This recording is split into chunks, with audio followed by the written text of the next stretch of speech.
umiinit na balita ngayong tanghali. Special election sa ikapitong distrito ng Cavite, bukas na. Paghahanda sa gagawing botohan, puspusan na. Digitalization sa agriculture sector, inaprubahan ni Pangulong Ferdinand Marcos Jr. Paggunita sa ika-37 anibersaryo ng EDSA People Power Revolution, bukas na.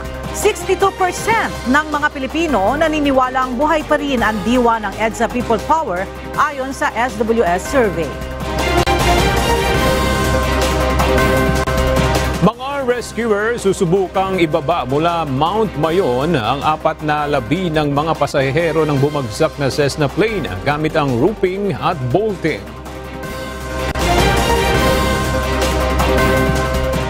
Suspect sa pagpatay sa dayuhang New Zealander sa Makati City sumuko na sa Southern Police District.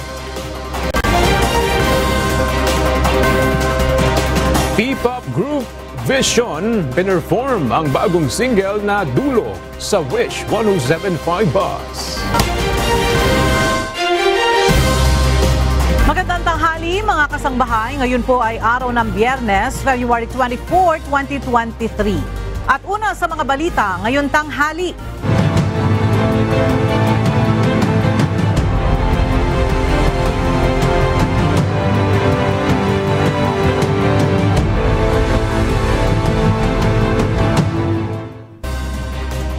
Systems go na ang Commission on Elections o COMELEC para sa idaraos na special elections sa ikapitong distrito ng Cavite. At para bigyan tayo ng karagdagan detalye, kaugnay nito ay makakasama natin ang live ngayong umaga si COMELEC spokesperson Director Rex Laudiangco.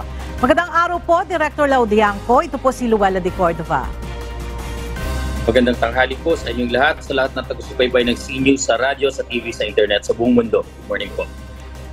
Director, maaari niyo po ba kaming bigyan ng update kung kamusta na po ang ginagawa ang paghahanda ng COMELEC para dito sa isasagawang special elections? Bukas po yan no, sa 7th District ng Cavite. At para saan po ba itong special elections? Ang ating pong COMELEC, ang buong pamunuan ng DepEd, ng Armed Forces of the Philippines, ang Philippine National Police, pati pong Treasurer's Offices ay 100% ready na po at handa na isagawa ang special elections para sa congressman sa 7th District ng Cavite. Ito po ay ang ating mga bayan ng Amadeo, Indang, Tansa at ang lungsod ng 13 Martires.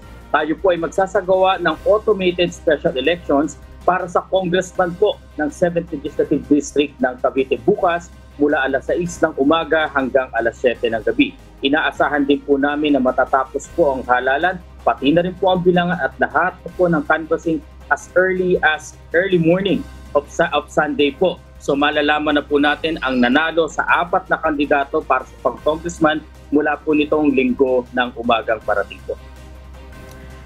Nasa ilan po ba ang rehistradong botante natin na dyan sa 7th District ng Cavite? At ilan po ang kandidato po o kandidato po ba ang maglalaban-laban sa pagka-congressman dyan? Tama po kayo, ma'am. May 4 pong kandidatong maglalaban-laban. Ito po ay si Lito Aguinaldo, isang independent, si June Sago na isang independent, si Ping Remulla na miyembro ng National Unity Party at si Mike Santos, isang independent. Ito po ay para sa pagka-congressman ng 7th District. Ang ating po mga botante dyan sa 7th District ay nasa 355,184. Meron po silang 160 na barangays na boboto sa 75 na paaralan. Ito po magde-deploy tayo ng 426 na VCM sa 426 din po na presinto. Huwag po kayo mag-alala, may naka-standby po kaming makina 1:1 in case magkaroon po ng problema, agad-agad po namin itong mapapalitan at tuloy po ang ating halalan anumang oras po. Director, para saan po ba itong special elections?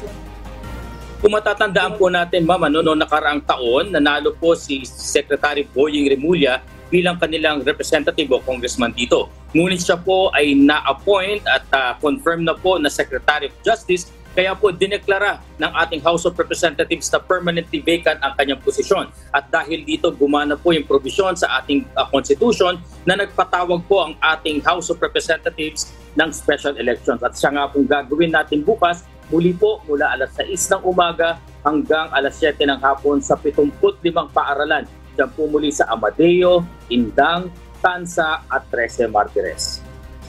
Director, magkakaroon din po ba tayo ng special election sa Valenzuela City?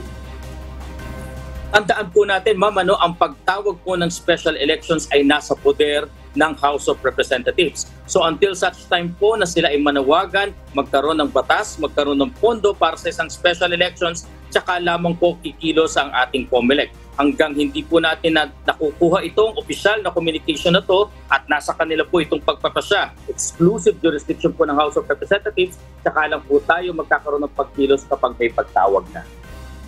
Okay, Director, at panghuli na lang po, no, siguro mensahe niyo po para sa ating mga kababayan sa 7th District ng Cavite.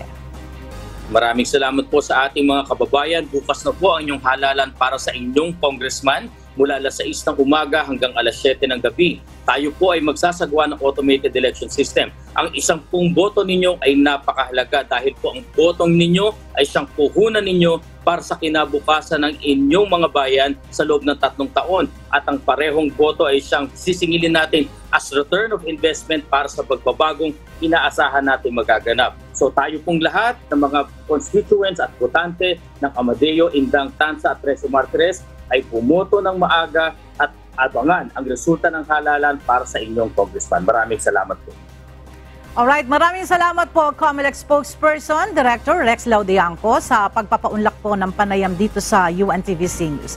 Maraming salamat po at mabuhay kayo.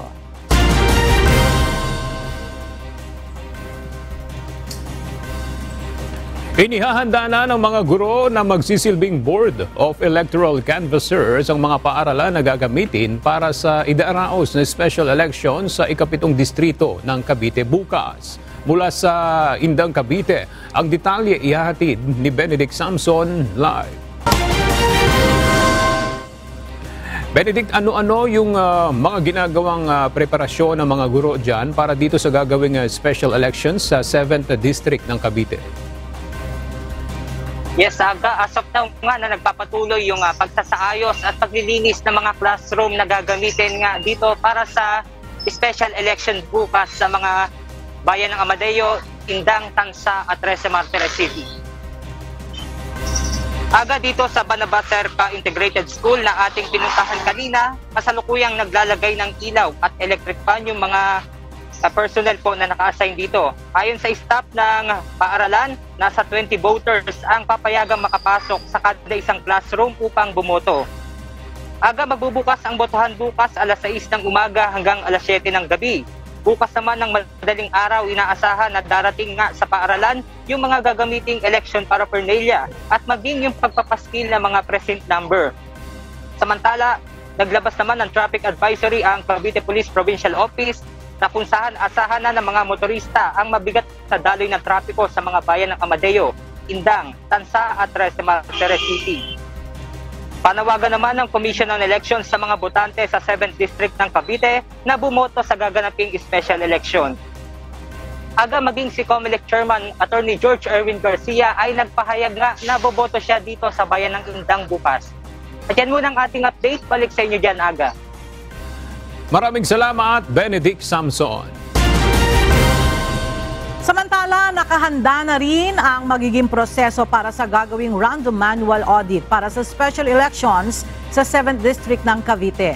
Tinayak din ng Philippine Statistics Authority o PSA na random ang pagpili sa mga clustered precinct. At mula sa 13 Martires, Cavite, naroon ang ating correspondent na si Aileen Cerudo live. Aileen, bakit mahalaga ang pagsasagawa nitong random manual audit at ano rin ang magiging proseso ng bilangan dyan sa special election sa Cavite? Yes, Ella, magkakaroon nga ng random manual audit o RMA para tiyakin nga ang integridad ng mga vote counting machines para nga sa automated election system. Sa pamamagitan nga ng RMA, makikita kung accurate o tama ba ang naging pagbilang ng gagamitin ng vote counting machines. Matitiyak din ng RMA, Ella, na walang dayaang magaganap sa isasagawang special elections dito nga sa Cavite. Dito rin sa Legislative Building ng Cavite Provincial Capital Compound gaganapin ang pagpili pili sa mga clustered precinct para sa RMA. Sa oras nga na matapos ang botohan sa Sabado, uumpisahan nga ang selection process at gaganapin naman ang mismong RMA sa Bayleaf, Cavite sa General Trias sa Linggo. 7 ang kukunin mula sa 426 na clustered precincts sa 7th District ng Cavite. Isa ang pipiliin sa Amadeo at Andang, 3 sa Tanza at 2 presinto naman ang pipiliin sa 13 Martires. Tiniyak naman ng Philippine Statistics Authority o PSA na random at hindi predetermined ang pagpili ng mga presintong isa sa ilalim dito nga sa manual audit na ito. Dito rin sa Legislative Building, isasagawa ang canvassing of votes pagkatapos ng gaganaping botohan para sa uupong representante ng 7th District ng Cavite. At yan muna ang latest. Balik sa iyo, Ella.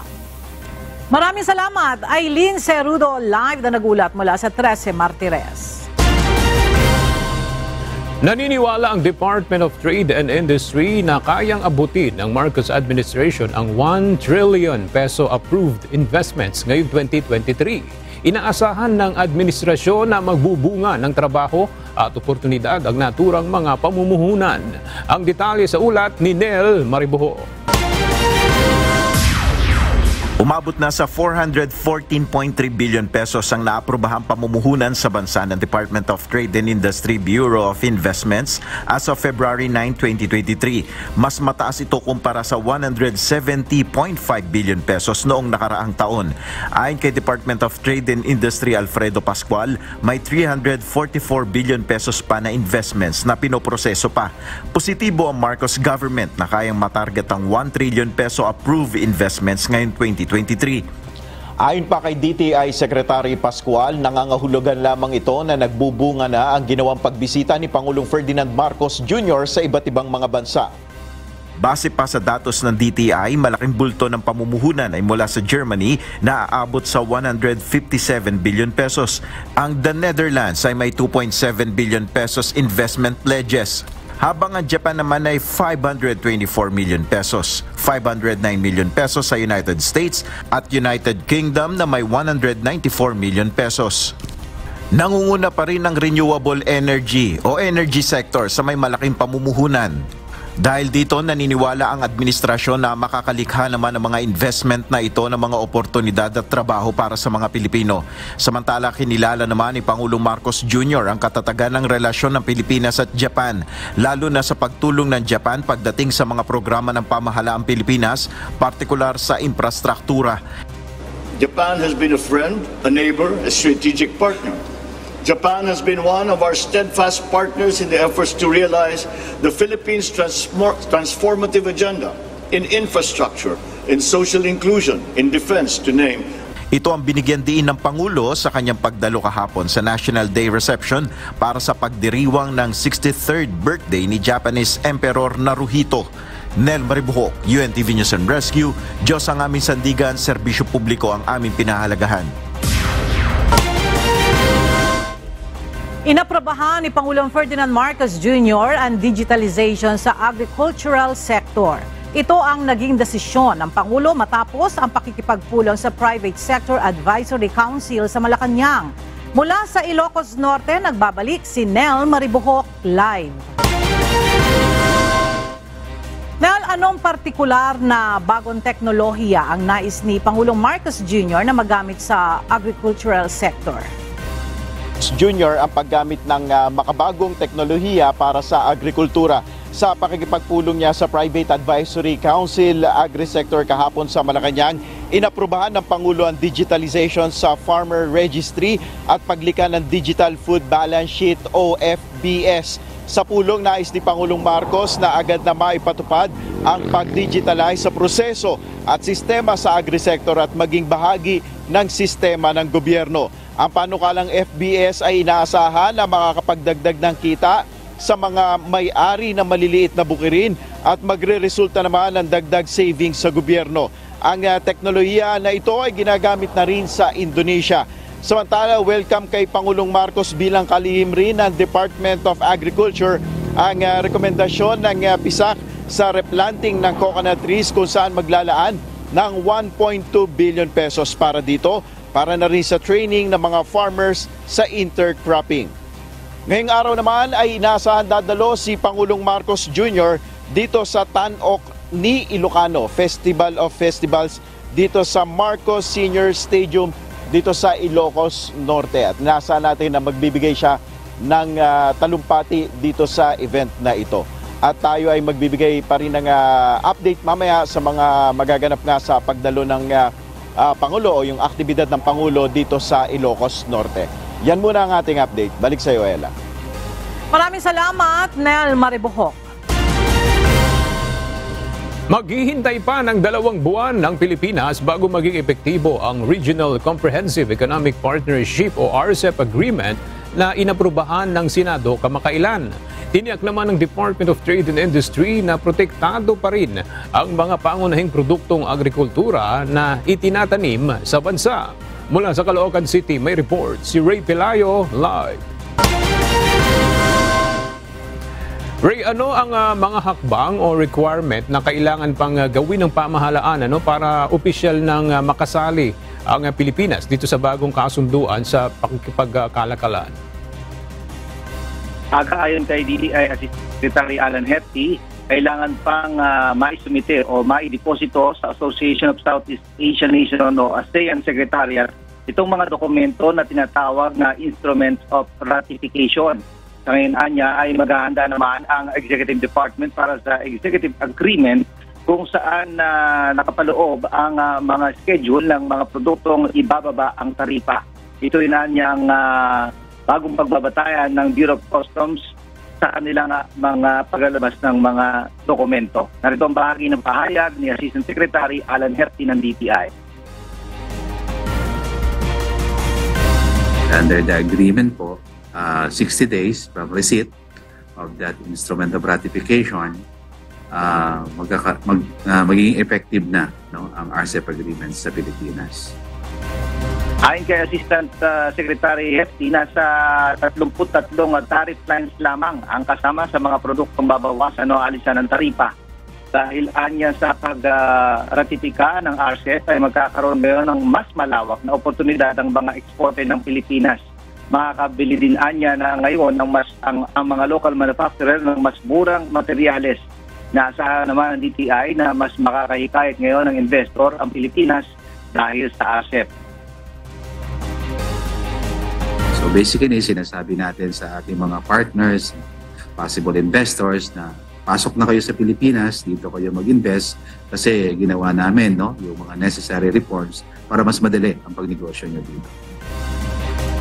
Ayon sa DTI, hindi kasama sa mga bababaan ng taripa sa ilalim ng RCEP ang mga sensitibong mga produktong agrikultura gaya ng sibuyas at bigas na mga pangunahing itinatanim ng mga lokal na magsasaka. Aga? Maraming salamat, Ray Pelayo. Nakipagpulong kahapon kay Department of Justice Secretary Crispin Remulla ang European parliamentarians na bumibisita sa bansa. Sumentro naman sa judicial reform ang naging usapan sa pagpupulong. Narito ang report ni Asher Cadapan Jr.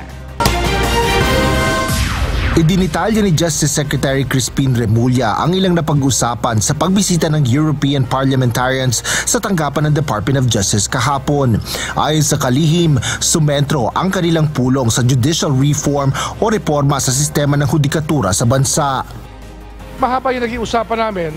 Ang karamihan nito about judicial reform, correction reform, corrections sa ating reforms on prosecution, reforms on bail, lahat ng mga ginagawa natin na improvement, parang nagugulat sila. Kaya hindi na pumasok para mag-argue kami. Hindi sila argumentative actually. Sinabi rin ng Justice Secretary na bahagyang napag-usapan ang planong investigasyon ng International Criminal Court o ICC sa mga umano'y paglabag sa karapatang pantao sa bansa. Sa halip ay natalakay ang planong pagpasok sa bansa ng ICC at inaayos na ng pamahalaan ng sistema patungkol dito. Ang sabi ko lang doon, inaayos na rin namin ang sistema. Kung may problema talaga ang ICC na gusto imbestigahan dito, ibigay na lang sa amin, kami na ang gagawa. Kasi these are crimes committed in the Philippines by Filipinos, di ba? Kami na lang ang gagawa, hindi na sila humirit. Nilinaw rin ng DOJ sa Human Rights Panel ang posisyon nito sa pagkakakulong ni dating Senador Laila De Lima. Sinabi ni Secretary Remulla na umaasa siyang matatapos na rin ito ng maayos gaya ng kanilang hinahangad. Asher Cadapan Jr., UNTV News and Rescue. Diyos ang aming sandigan, serbisyo publiko ang aming pinahahalagahan.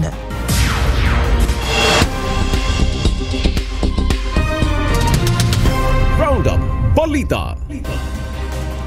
Nananatiling buhay pa rin ang diwa ng EDSA People Power Revolution base sa latest survey na inilabas ng Social Weather Station. Sa tanong na buhay pa ba ang diwa ng EDSA People Power Revolution, 62% ang naniniwalang buhay pa ang makasaysayang aral ng revolusyon, habang 37% naman ang nagsabing hindi na ito buhay at nakalimutan na ng karamihan. Sa tanong naman tungkol sa kahalagahan ng paggunita sa EDSA People Power Revolution, 57% ang naniniwalang mahalaga pa rin ang paggunita nito, habang mas mababa o 42% naman ang nagsasabing hindi na ito mahalaga. Isinagawa ang survey noong December 2022 sa nasa 1,200 Filipino respondents edad 18 pataas. Naglabas na ng guidelines ang Department of Labor and Employment para sa payment of wages ngayong araw. Batay sa Labor Advisory kaugnay sa Proclamation No. 167 na inilabas ni Pangulong Ferdinand Marcos Jr. kaugnay sa anibersaryo ng EDSA People Power, ipatutupad ang no work, no pay principle sa mga empleyadong hindi papasok ngayong araw. Habang ang mga magtatrabaho naman kahit holiday ay makatatanggap ng dagdag na 30% sa kanilang basic wage sa unang 8 oras. Kung rest naman ang empleyado pero pumasok pa rin ngayong araw, ay 50% additional ito sa daily basic pay. Arestado sa isang entrapment operation ang pinagsanib na puwersa ng Department of Migrant Workers at Philippine National Police ang isang big-time illegal recruiter sa Paite, Laguna. Kinilala ang suspect na si Jonalyn Sebastian, 39 anyos, na kabilang sa isang illegal recruitment ring. Batay sa impormasyon na ibinigay ng DMW kahapon, sinasabing naaresto si Sebastian sa isang bahay sa Iligan del Norte, Barangay Poblacion, Paite, Laguna, kung saan nasagip naman ang higit 30 mga overseas job applicants. Isinagawa ng DMW ang surveillance operations matapos na makatanggap ng ilang reklamo laban sa suspect. Napag-alaman na nag-aalok umano si Sebastian at mga kasamahan nito ng trabaho bilang caregiver sa Malta at Malaysia, at hinihingan pa ang mga aplikante ng 100,000 pesos hanggang 300,000 pesos na placement fee. Nasa kustodiya na ngayon ng pulisya si Sebastian at nahaharap sa patong-patong na kasong illegal recruitment, estafa at iba pang paglabag. Naniniwala ang Department of Information and Communications Technology o DICT na magiging game changer ang pagpasok ng Starlink sa Pilipinas. Ayon kay DICT Secretary Ivan Jan Uy, makatutulong ito para mas mapataas ang broadband capacity sa Pilipinas, gayon din ang mas mabilis na broadband speed at connectivity. Inaasahan ng DICT na sa pamamagitan ng Starlink ay matutugunan ang layunin ng ahensya na makapag-provide ng internet connection sa mga lugar na hindi pa naaabot nito sa bansa. Ayon sa DICT, hindi pa nila maya-anunsyo sa ngayon kung saan ang magiging Earth Station ng Starlink dito sa Pilipinas. Ang Starlink ay bahagi ng SpaceX company na pinapatakbo ng businessman na si Elon Musk, na naglalayong makapag-provide ng mura pero mabilis na internet connection sa buong mundo. Niyanig ng 6.6 magnitude na lindol ang Sarangani Island, Davao Occidental kaninang umaga. Ayon sa bulletin ng Philippine Institute of Volcanology and Seismology o PHIVOLCS, nangyari ito dakong alas 4 ng madaling araw. Naramdaman ang intensity 2 sa Glan at Kiamba sa Sarangani Province at Tupi sa South Cotabato. Intensity 1 naman sa Don Marcelino, Davao Occidental, Maitum at Malapatan sa Sarangani, Coronadal City at General Santos City sa South Cotabato. Wala namang naitalang pinsala ang lindol. Isa na namang insidente ng pananambang Sugatan ang alkalde ng Datu Montawal na si Datu Otto Montawal matapos pagbabarilin sa Rojas Boulevard, Service Road, Barangay 4, Pasay City nitong Miyerkules, February 22.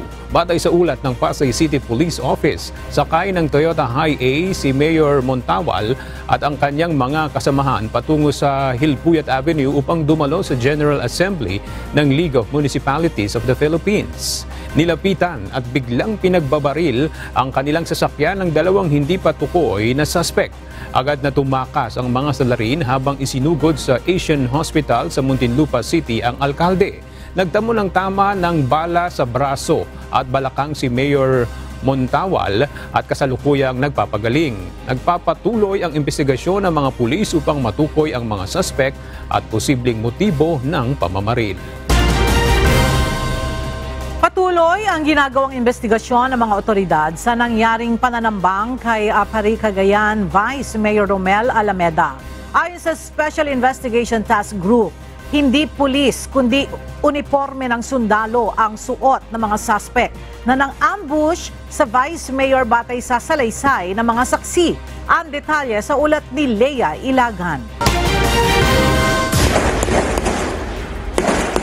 Nagsasagawa na ng background checking ang binuong Special Investigation Task Group sa mga sakay ng Starex van na inambush sa Nueva Vizcaya noong linggo.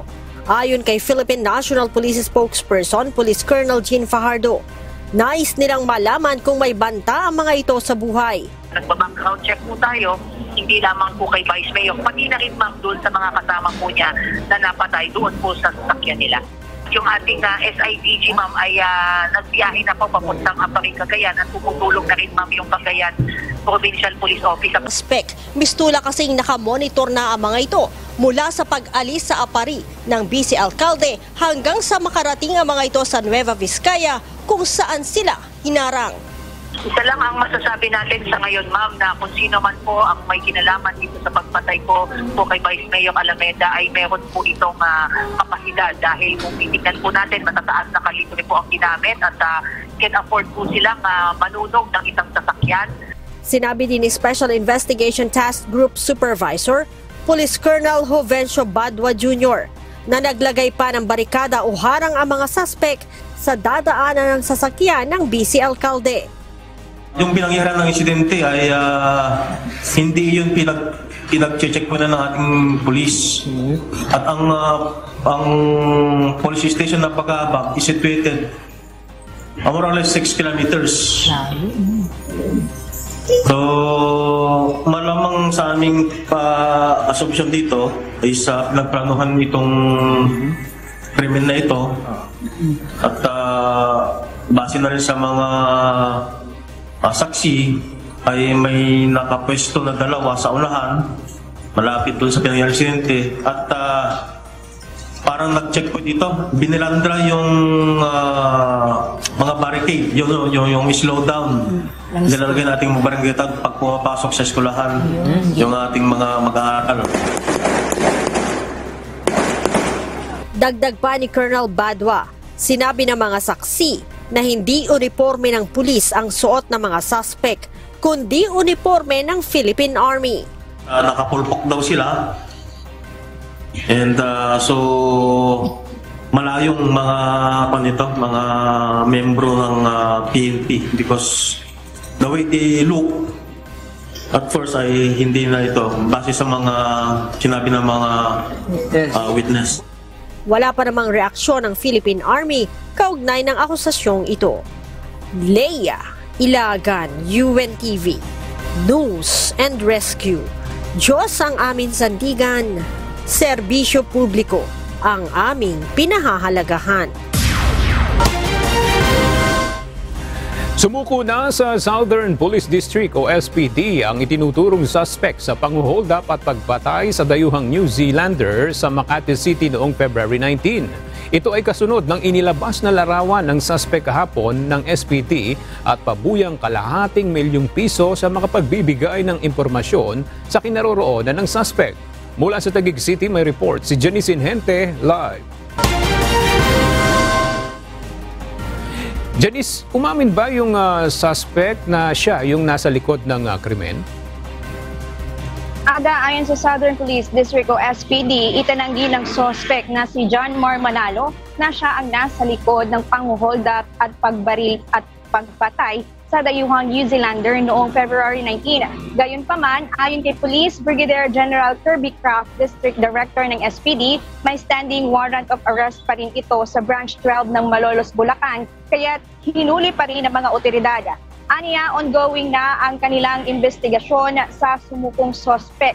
Alauna ng madaling araw kanina nang sumuko sa SPD si John Mar Manalo, pasunod ng inilabas kahapon sa publiko na sa pagkakakilanlan nito na itinuturo ng ilang witnesses na umano'y isa sa nasa likod sa pagpatay sa New Zealander. Ayon kay Kraft, mismong ang pamilya na ni John Mar ang lumapit para isuko ito sa mga otoridad.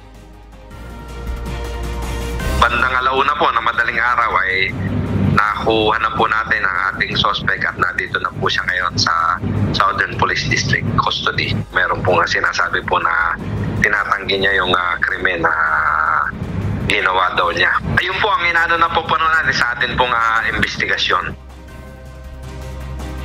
Samantala, patuloy ang paghahanap ng mga otoridad sa isa pang kasama ng suspect na siyang nagmamaneho ng motorsiklo na ginamit sa pang-hold up. Ayon kay Kraft, hindi masabi ng mga witnesses ang itsura nito dahil nakasuot ng helmet. Pero inaalam na rin nila ang pagkakakilanlan nito sa pamamagitan ng ilang impormasyon na kanilang nakuha sa gamit nitong motorsiklo. Aga, ayon sa SPD, posibleng anytime ngayong araw magsasampa ang Makati City Police ng kasong robbery with homicide laban kay John Mar Manalo. Ito ay base na rin sa affidavit na ipinasa ng mga witnesses pati na ang girlfriend ng New Zealander na napatay. Aga? Maraming salamat, Janice Inhente. Kinasuhan ng Flex Fuel Petroleum Corporation si Ginang Jinky Santa Isabel, isa sa mga pangunahing naghain ng reklamo ng syndicated estafa laban sa kumpanyang Flex Fuel.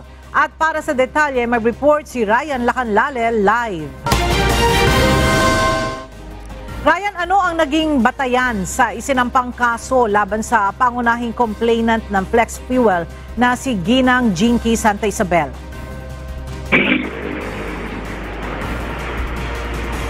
Bella, dahil umano sa mga paninira na iponipost nito sa social media na wala umanong basihang akusasyon laban sa Flex Fuel.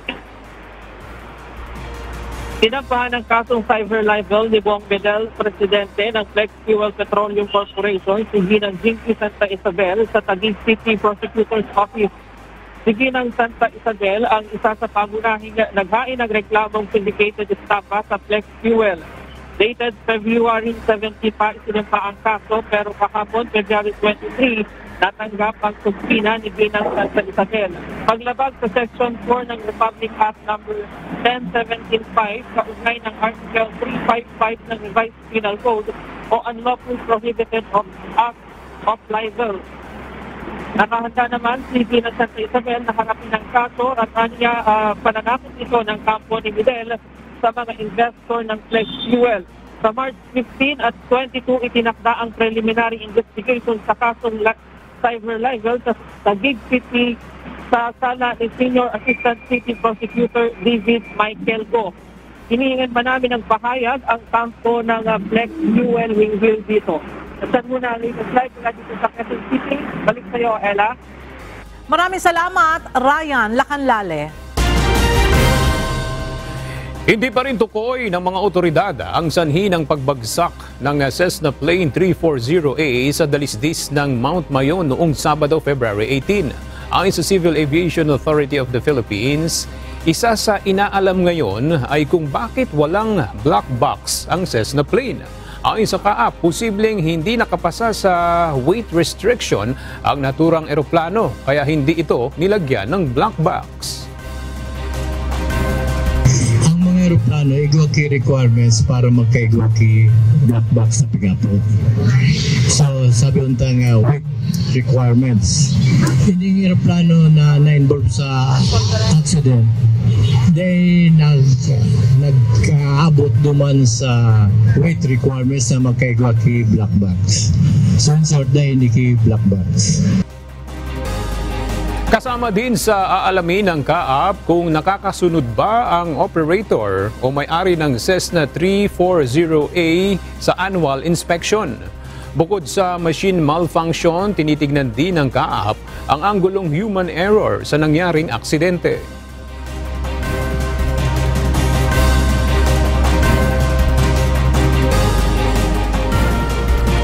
Samantala, natagpuan na ang 14 na pasahero ng bumagsak na eroplano. Kumukuha na lang ng tiyempo ang mga otoridad para maibaba sa dalisdis ng bulkan ang 4 na katawan. Sa pamamagitan ng tali at paglalagay ng bolt sa paanan ng Bulkang Mayon, susubukan ng mga rescuer na maibaba ang 14 na mga pasaherong sakay ng bumagsak na Cessna 340A. Sa ngayon, nananatili pa ring pahirapan na maibaba ang bangkay ng mga biktima dahil masyadong malambot ang lupa na kinaroroonan ng mga labi. Para sa detalye, makibalita tayo kay Brian Baldarahe live. Brian, kumusta na ang kalagayan ng mga rescuer at ano na ba ang kanilang ginagawa para maibaba itong 4 na labi ng mga pasaherong sakay ng Cessna 340A? Sa ngayon wala munang movement ang ating mga rescuers dito sa ginagawang retrieval operation dahil mas nakatutok ang mga ito sa paglalagay ng angkla at mga lubid. Ito kasi ang nakikitang paraan nila para mas mapabilis ang pagbababa nitong labi ng 4 na sakay nitong Cessna 340. Wala pa rin katiyakan hanggang ngayon kung kailan maibababa ang labi ng 4 na sakay ng Cessna 340 na bumagsak sa Mount Mayon noong Sabado, February 18. Ayon kasi sa Incident Management Team, hindi makagalaw sa ngayon ang mga rescuers sa kanilang kinaroroonan dahil masyadong malambot ang tinutungtungan nilang lupa. Madalas din anya ang paggalaw ng mga bato sa tuktok ng Mount Mayon dahilan para mahirapan ng mga ito sa pagbababa ng mga bangkay.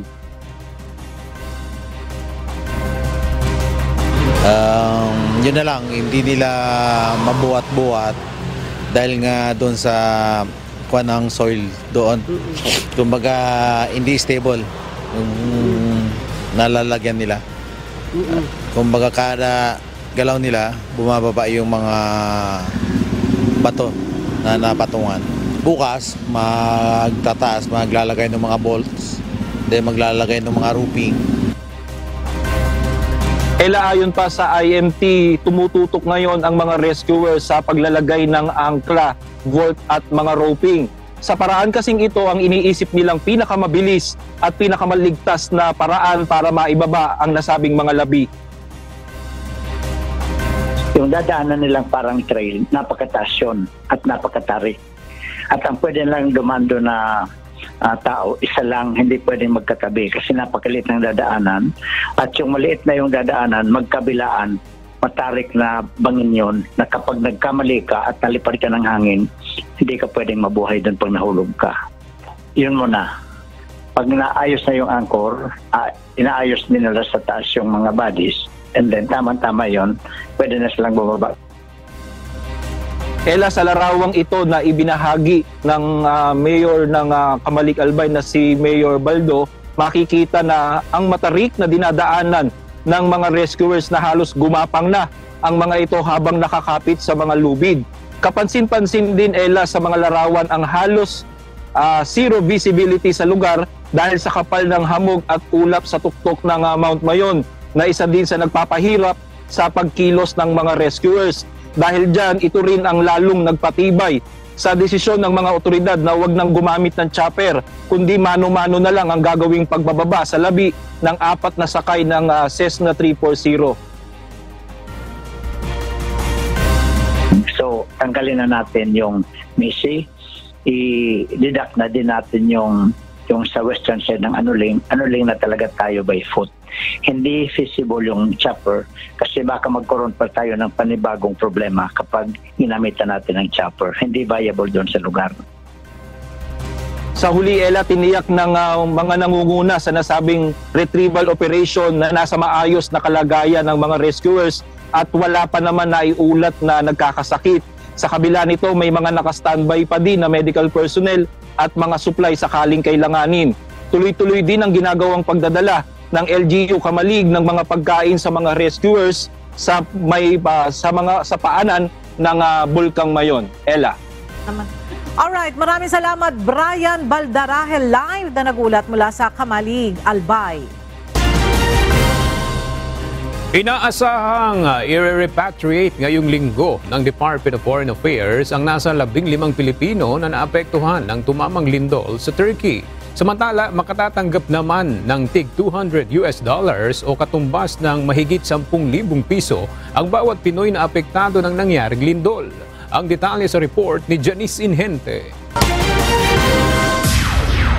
Inihahanda na ng Department of Foreign Affairs ang repatriation flight para sa 15 Pilipinong apektado ng lindol sa Turkey na nais nang umuwi ng Pilipinas. Ayon kay DFA Undersecretary for Migrant Workers Eduardo De Vega, 15 pa lamang sa ngayon ang i-repatriate dahil inaasikaso pa ang dual citizenship ng iba.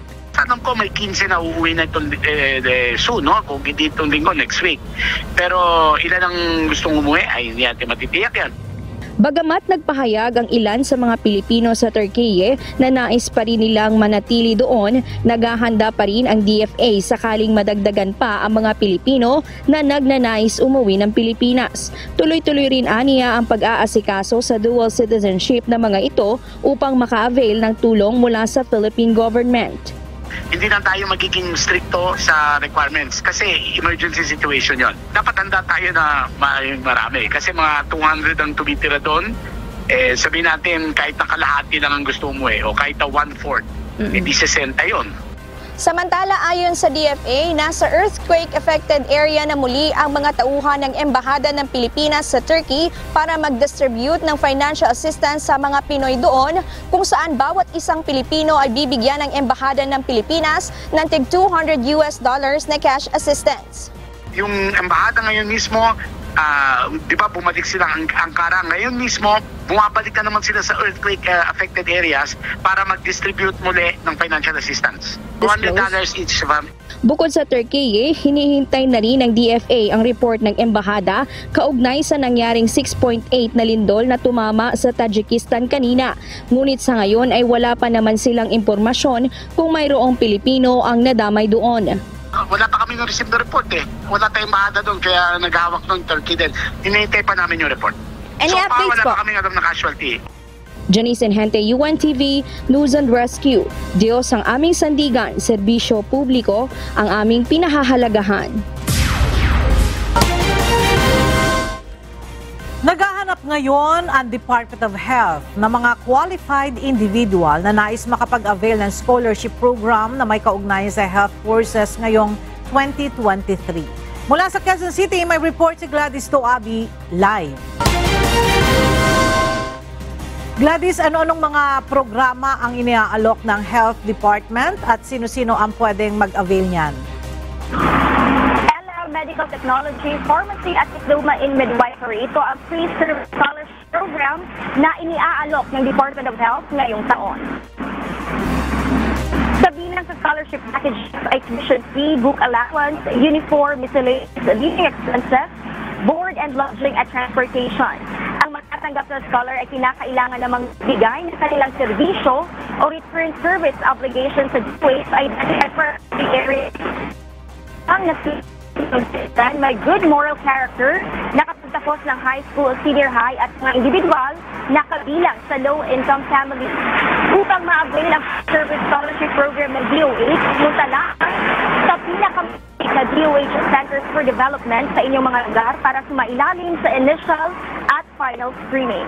Ella, layunin ng programa na masiyak na may pa sa Human Resource for Health na ipapadala sa DOH priority areas. Yan muna ang ating update. Balik tayo dyan.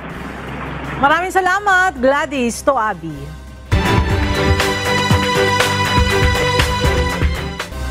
Isang araw bago ang pagdaraos ng highlight event ng Panagbenga Festival, puspusa na ang paghahanda ng mga kalahok sa Grand Float Parade at Grand Street Parade Competition. Inaasahang nasa 500,000 mga tao ang manonood ngayong weekend sa Engrandeng Panagbenga Festival 2023. Mula sa Baguio City, makibalita tayo kay Grace Flores live. Grace, kumusta na ang paghahanda ng mga kalahok sa Grand Street Dance Competition? Ella, magandang tanghali. Matindi nga ang preparasyon na ginagawa ngayon ng mga kalahok sa Grand Street Dance Parade para bukas araw ng Sabado. Halos walang kapaguran ang ginagawang mga pag-practice at rehearsal ng Baguio Central School para sa kanilang pagpapakitang gilas sa engrandeng street dancing parade ng Panagbanga Flower Festival 2023 sa araw ng bukas. Puspusan na ang paghahanda ng mga makikilahok sa Grand Float Parade at Grand Street Dance Parade. Nasa 20 ang kalahok para sa Grand Street Dance Parade, samantalang nasa 17 naman para sa Grand Float Parade. Kasama rin sa aabangang float ang mga non-completing entries. Kabilang na dito ang City Government of Baguio at Department of Tourism, ang Hall of Fame Baguio Country Club at SM. 7 small floral float at big floral float para sa big category. Ang 2 parada ang sentro ng pagdiriwang na dinadaluhan ng umaabot sa 500,000 tao. Dito tinatampok ang iba't ibang mga disenyo ng damit at float na gawa sa bulaklak o hango sa disenyo ng mga bulaklak at mga performance na siya namang gaganapin sa Melvin Jones Ground. Samantala, ayon naman kay Hotel and Restaurant Association Baguio spokesperson Andrew Pinero, halos punuan na rin ang mga hotel at transient houses 1 linggo bago ang mga engrandeng parada. Inaabangan din ang ilan pang aktibidad ang Session Road in Bloom kung saan isasara ang 2 lanes ng Session Road upang bigyang daan ang iba't ibang stalls kung saan ibibita ang mga produkto ng Baguio City mula February 27 hanggang March 5. Samantala, pagdating naman sa issue ng masikip na daloy ng trapiko, tiniyak ng Baguio City Police Office na nakahanda na ang traffic scheme na ipatutupad sa naturang parada, lalo na sa ipakikitang advisory na ipakakalat sa buong lungsod at ipopost din online para makita ng mga turista. Gayunman, Ella, mahigpit din ang paalala pagdating naman sa pagpapanatili ng kalinisan upang manatiling masaya ang pagdiriwang ng Panagbanga Festival 2023. Ngayon nga, Ella, dito sa kinaroroonan ko sa Central School dito sa Baguio City ay nakabreak lang yung mga mag-aaral dito sa lugar dahil nga mamaya ay magre-resume uli ang kanilang rehearsal o practice para nga sa paghahanda sa Grand Street Dancing Parade bukas ng umaga. Ella? Maraming salamat, Grace Doctolero Flores. Nagpapatuloy ngayon ang joint military exercise ng Australian Army at Philippine Army 2023 sa Central Mindanao. At para alamin kung ano-ano ang mga kanilang ginagawang pagsasanay, alamin natin yan mula kay Val Villaflor live. Val, para saan itong joint combat shooting? Yes, Ella, ang close combat shooting exercise ay isa lamang sa pagsasanay na ginagawa ng Philippine at Australian Army. At layunin nito, Ella, na magkatulong ang dalawang bansa upang mapalakas ang kakayahan ng mga sundalo sa pakikipagdigma laban sa mga bandido. 6 na linggo na magsasama at magsasanay ang mga sundalo ng Pilipinas at Australia sa Maguindanao del Norte. Mapapaigting ito ang ugnayan ng dalawang bansa. Kabilang na rito ang intelligence at surveillance operation upang mapigilan ang karahasan at terorismo sa rehiyon. Kabilang sa isasagawang pagsasanay ang combat shooting, close quarter battle, tactical casualty care, long-range marksmanship at small unit leadership training. Ayon kay 6th Infantry Division Commander Major General Alex Rillera, ang pagsasanay na ito ay nagpapakita na may matibay na kooperasyon ang Australia at Pilipinas upang mapigilan at puksain ang krimen na nagaganap sa Mindanao.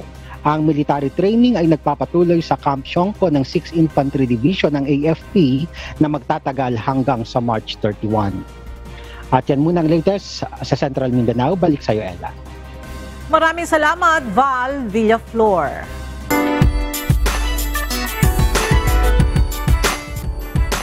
Muling nasilayan ng kanilang mga fans ang Wish-exclusive performance ng Pinoy pop group na Vision sakay ng Wish 1075 bus. Ipinagdiriwang ng grupo ang unang anibersaryo sa industriya ng musika.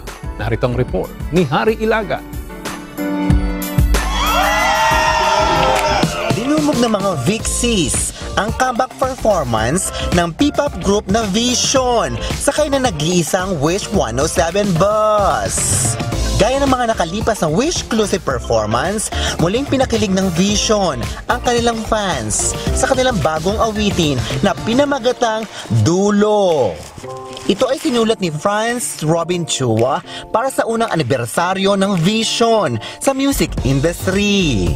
Aniya, malaking bahagi ng kanilang tagumpay ang suporta ng kanilang mga fans.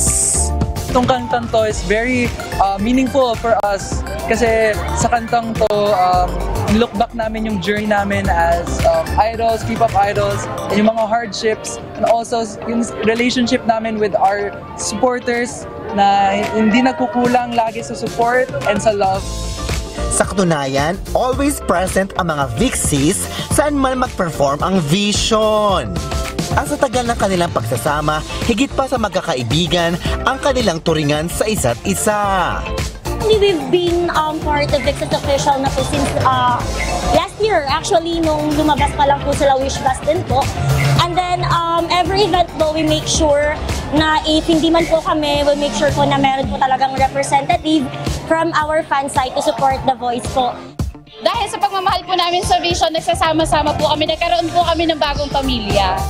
Aminado ang Pinoy pop group na malaking advantage ang nabibigyan sila ng pagkakataon na makaawit sa Wish Bus. Thank you po sa pagbibigay po sa amin ng platform, lalo-lalo na po sa songs po namin kasi kami po nagsusulat ng songs po namin, and to have a platform to share our art, our craft is an honor for us. Sa susunod na linggo, inaasahang ipapalabas sa YouTube channel ng Wish 1075 ang Wish-exclusive performance ng Vision. Harry Ilagan, UNTV, News and Rescue, Diyos ang aming sandigan, serbisyo publiko ang aming pinahahalagahan.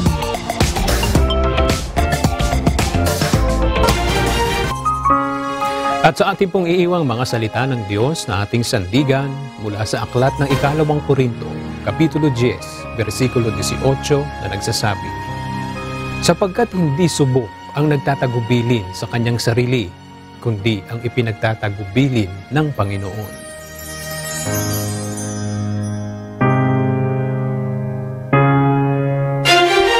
At yan ang mga balitang aming tinutukan at inaksyonan dahil sa aming pagbabalita. Una, ang pagkalinga sa kapwa. UNTV-C News, may balita saan mang panig ng daigdig. At dito sa UNTV, Diyos ang aming sandigan, serbisyo publiko ang aming pinahahalagahan. Magandang tanghali at Happy Weekend!